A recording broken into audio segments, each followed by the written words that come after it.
Très peu ont le courage de le dire, mais je l'assume. Je ne suis absolument pas Charlie.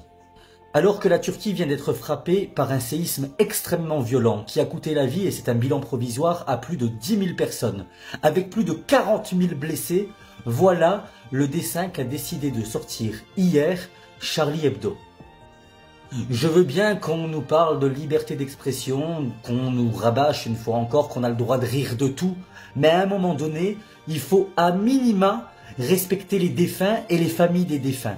Les Turcs sont frappés par un drame juste catastrophique.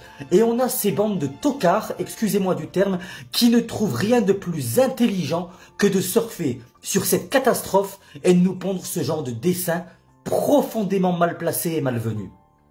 Il y a de ça quelques années, ce torchon s'était permis de surfer sur la mort du petit gamin Aylan qui a été retrouvé mort sur les rives turques. Et voilà le dessin que je vous affiche qu'ils nous ont pondu avec une vieille affiche de McDonald's et écrit « si près du but ». Une fois encore, ces gens-là n'ont aucune dignité et surfent sur des drames alors même que ça appelle un petit peu de décence.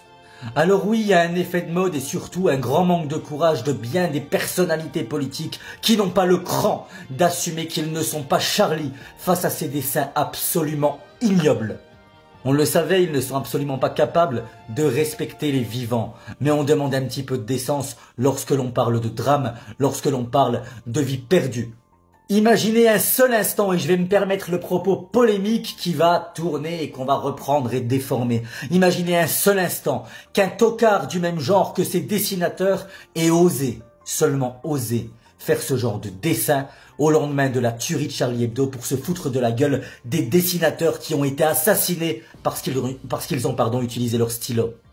Tout le monde aurait crié au scandale légitimement.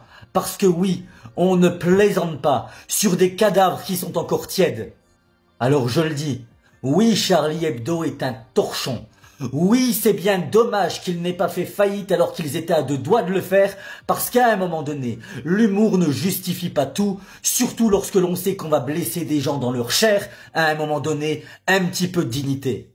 Alors si toi aussi tu n'acceptes pas ces caricatures de merde, disons-le clairement, je t'invite à partager cette vidéo pour qu'ensemble nous appelions en boycott de ce véritable torchon.